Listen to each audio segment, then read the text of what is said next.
I am a much larger proponent of larger risks and larger rewards. If you want to learn about self-help, if you want to understand yourself and see what kind of man you really are and learn how to fight through adversity and learn how to get up when life's difficult and learn how to control your mind and learn how to struggle, then you can go to the boxing gym and you can get your ass kicked. You do not need to read any books. You need to get in the gym, walk in there and say, I'm going to fight the best fighter here every single day and not quit until you can eventually beat him. But most people are not man enough for that. So instead they'll read a self-help book and they'll sit there and try and talk to me about mindset. I learned my mindset in battle. My mindset is 87 professional fights. My mindset was learning the reality of the real world. I don't need to read a self-help book. I don't need to read about motivation or confidence. I've been in the cage smashing people's faces in. I don't need to learn any of that stuff. So I learn in reality, and reality is always going to be a better teacher than a book, because you're not learning when you read books. You're regurgitating. You may be reading, but I don't believe you're truly learning. My coach used to say, if it doesn't hurt, you didn't learn. And I think he's completely right. And it's the same with entire life. You see people make the same mistake over and over again until it eventually goes really wrong. And it's only then they'll change. Then they change. So absolutely. So I learned how to become self-disciplined and become self-motivated and work hard, and I learned how to face adversity and find strength within myself I didn't know I had, because people were trying to kill me inside of a cage, and you cannot replicate that by reading pages of a book. So it's a waste of time. You don't need to read about other people's experiences because you have enough of your own. Absolutely. And so I'll actually say here right now, I'm a massive anti-reader. I think it's a mistake. I think as a young man, if you want to get your life better, the most important thing you have are your waking hours. You need to be out competing all the other people on the planet who are hyper competitive. And if you think you have 8 hours to sit there and just read a book, you are wasting your time. You are too slow, and you are going to lose against people like me, because we're just too quick, too fast. Our networks are too various and large, and we make decisions too quickly, and we absorb information too quickly, and you're just behind the time. By the time you're done reading the book, the moves have been made. But it's over, the game's over. But I think one good thing about reading books, especially now, especially what you were saying, is because like you said, attention spans are like this these days. When you read a book, you kind of learn to train yourself to take information a bit slowly. It kind of helps your focus a bit more. That's true, and we certainly have an attention span problem. Even I have it myself to a degree, but I think that's just the way the world is moving. I think you need to get ADHD, and you need to learn to control it within certain paradigms. You need to be able to sit and say, yes, I struggle to focus on this one particular video, for example, but as a whole, I can keep my focus within the parameters of work, whether I'm watching this video and talking on Telegram and replying to this email and reading this, just do it all at once. I mean, that's what I do. I've had people come into my office and say, are you on a phone call and playing chess and reading a web page at the same time? I'm like, yes. I'll be reading what I need to read and on the phone and at the same time playing chess. Otherwise, my brain's not full enough. You need to be stimulated. So can I focus on one thing? Not easily, but am I massively successful doing enormous amounts of work? Yes, every single day. So that's the most important thing. It's just staying within the parameters of constructive. If what you're doing with your energy is constructive and you're within those parameters, then you're going to be massively successful anyway. That's basically true. And about your confidence, is that also from these experiences, or how does one become this confident? And especially another thing is, you seem like you really love yourself, and which is a good thing. But how does someone go about loving themselves? I'm proud of myself, and I deserve to be. Most people don't deserve to be proud of themselves. And that's the truth. A lot of people say, I have confidence issues. And I say, if I was you, I would have confidence issues. Of course. I completely understand why you have confidence issues. You're a dork. But we have to be realistic here. We have to be absolutely and utterly realistic, because the world is brutal and it's harsh.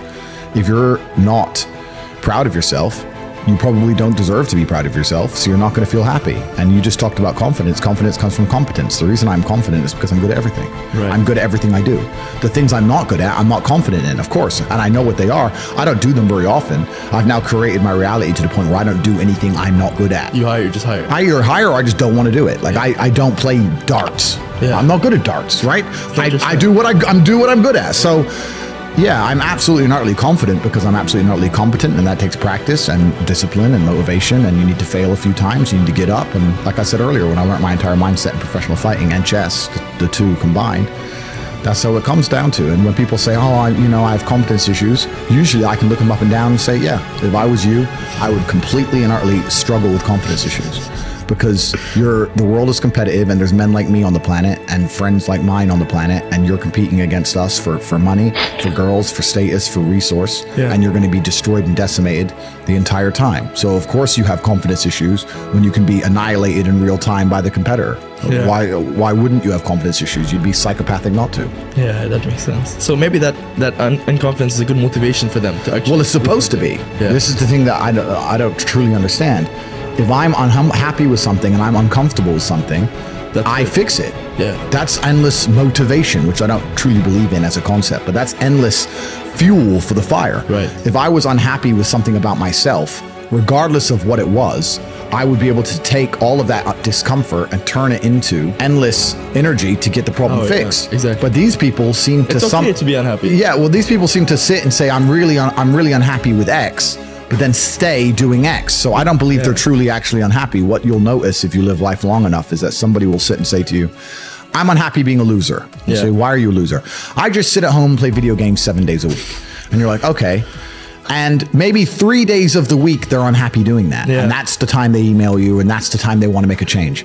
But 4 days of the week, they don't really, it doesn't really bother them. It doesn't really bother them. Because if it bothered them 7 days a week, guess what? They would fix it. Correct. So I have very little sympathy for people. And that's not because I'm not a nice person, but it's because I've been so hard on myself, and I've been through so many things that were difficult, and I've been through so much pain and trauma myself, some of it self-inflicted, some of it given to me by God to make me a better person. But I've been so difficult on myself. It's very hard for me to look at somebody who's refused to be difficult on themselves and see them as my equal or feel sympathy or pity for them. Why would I feel pity for somebody who took the easy route when I took the hardest possible route? I took the hardest possible way to be the man I am, and you were too big of a... And now you want me to feel sorry for you? I don't feel sorry for you. I don't feel sorry for these people. And because as a man, you can be anything you decide you want to be. That's the beauty of being a male. You can build your character completely from the ground up, just like a video game. Every single thing about me that people respect, I built. I was not born a world champion kickboxer. I was not born this intelligent or intellectual.